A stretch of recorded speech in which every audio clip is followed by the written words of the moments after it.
From the New York Times, it's The Headlines. I'm Tracy Mumford. Today's Tuesday, October 14th. Here's what we're covering.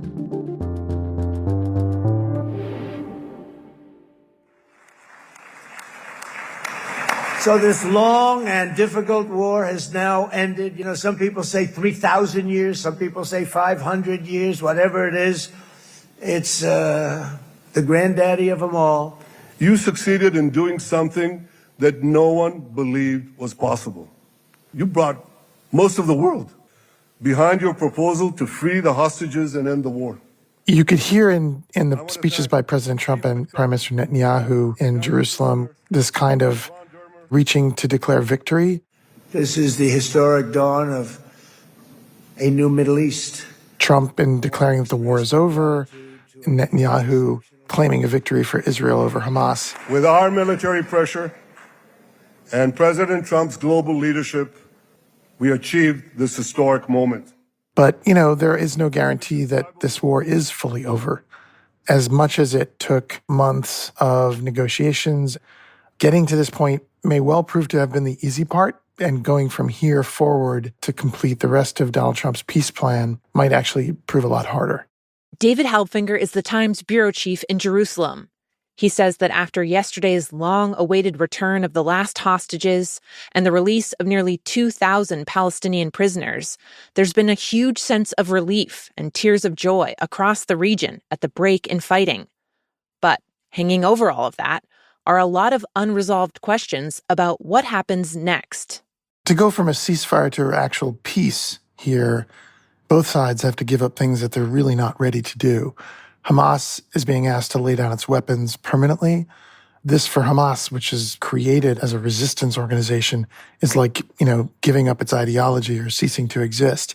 For Israel, the request is to pull out completely from the Gaza Strip, and they're being asked to do that by Hamas before Gaza is fully disarmed.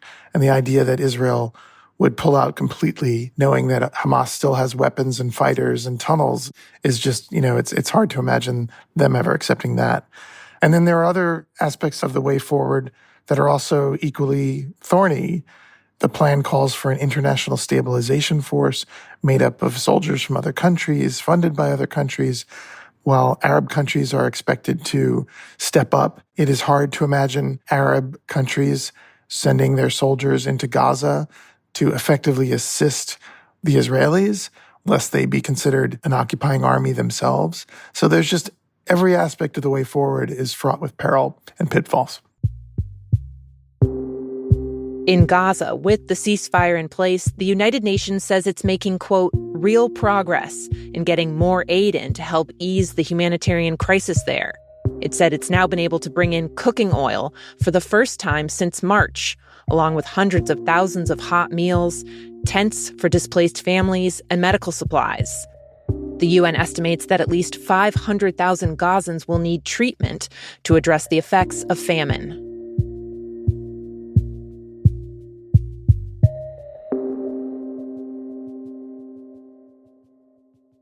Now, 3 updates on the Trump administration. Just after midnight, a new wave of tariffs kicked in that could affect the American housing market. There's now an additional 10% levy on imported wood and timber, and 25% surcharges on upholstered furniture, kitchen cabinets, and bathroom vanities. The Trump administration says the tariffs will encourage more furniture manufacturing and logging in the U.S., but some economists say that for the moment, higher lumber prices could slow the pace of home building and drive up the cost of housing. Home prices have already hit record highs this year. Also, the administration has given journalists reporting on the Pentagon a deadline of 5 p.m. today to either agree to new restrictions on their coverage or forfeit their press passes. The 21 pages of new rules put out by the Pentagon reflect Defense Secretary Pete Hegseth's adversarial approach to the press corps. They include a number of requirements that lawyers for news outlets say restrict press freedom. For example, one provision says that journalists could be deemed a, quote, security risk if they disclose classified or even unclassified information without Pentagon approval. The conservative news outlet OANN has signed on to the policy, but many others have already said they'll refuse, including CNN, NPR, Newsmax, The Washington Post, The Times, and The Atlantic. The editor of The Atlantic said, quote, "The requirements violate our First Amendment rights and the rights of Americans who seek to know how taxpayer-funded military resources and personnel are being deployed." And today, in front of the Labor Department in Washington, there's a group of people who are going to be protesting the administration. And it might be surprising to some to see who the protesters are: coal miners. Lisa Friedman covers energy policy for The Times. Just a few months ago, coal miners were standing behind President Trump at a press conference. I call it beautiful, clean coal. I told my people never use the word coal unless you put beautiful, clean before it. Right. While he announced the ways that he planned to reinvigorate their struggling industry. Beautiful, clean coal. Now, though, they're protesting the months-long delay of a regulation that is aimed at protecting miners against a major driver of black lung disease. Lisa says that the coal miners who are protesting today are worried about exposure to toxic silica dust, which has driven a recent spike in the incurable respiratory disease known as black lung. When miners cut into rock, silica dust gets released into the air. And because miners in places like Appalachia have already pulled out the most easily accessible coal, they've been having to cut deeper and deeper into the rock, exposing themselves to even more silica than previous generations. New limits on silica exposure from the Biden administration were supposed to take effect in April. But after a lawsuit from mining industry groups, the Trump administration agreed to delay enforcement. I spoke with a number of miners and their family members who will be in Washington today, and many of them pointed out to me the enormous assistance that the administration has given to coal mining companies, to coal-fired power plants, and they feel that they are not getting the same attention to their health. I spoke with Judith Reif. Her husband was a coal miner in West Virginia who passed away from black lung. And she told me the coal miners have supplied this country with electricity, and now they're just cast aside to die. In a statement, a White House spokeswoman said President Trump, quote, cares deeply about unleashing America's energy potential, as well as standing up for those who fuel our country. She did not say what the administration plans to do about the silica dust regulation.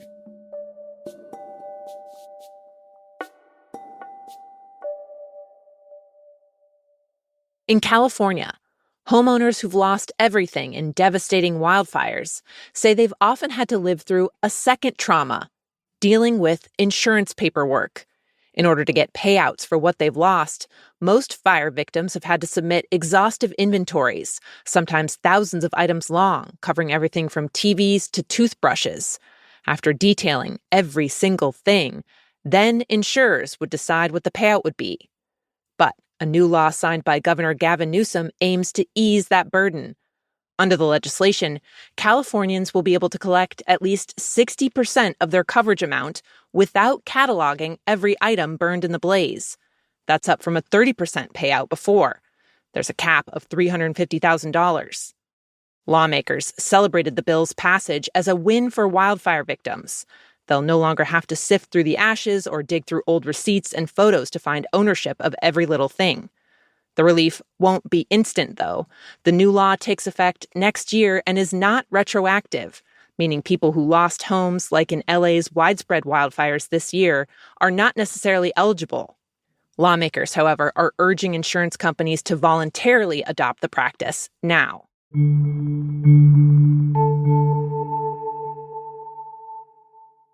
And finally, I think I got like 15 things, maybe 16. I don't really know. And it was like $96. Starting a few years ago, the fast fashion company Shein basically took over the internet, filling social media feeds with cheap knockoffs and influencers showing off their shopping hauls. It's just this like lace. Now, though, the company's trying to make the leap from online shopping to an actual physical store. But it has been a little rocky. Shein picked Paris, the world capital of fashion, as the site for its first ever brick-and-mortar boutique. It plans to open in an iconic department store with sweeping views of the Eiffel Tower. The store, BHV Marais, is known for selling French specialty brands. Shein's space there is supposed to open next month, but French lawmakers and the fashion world have responded with a very cold shoulder. BHV Marais' staff walked off the job last week to protest Shein's arrival, accusing the company of using cheap labor and violating environmental and human rights standards at its factories, claims Shein has denied. As the home of Chanel, Dior, and other high-fashion empires, France as a country is already fighting back against fast fashion. The French Senate recently passed a so-called anti-Shein measure that would raise taxes on cheap Chinese clothing. If signed into law, the bill would also ban the company's ads in France and penalize influencers who promote the products. Those are the headlines. I'm Tracy Mumford. We'll be back tomorrow.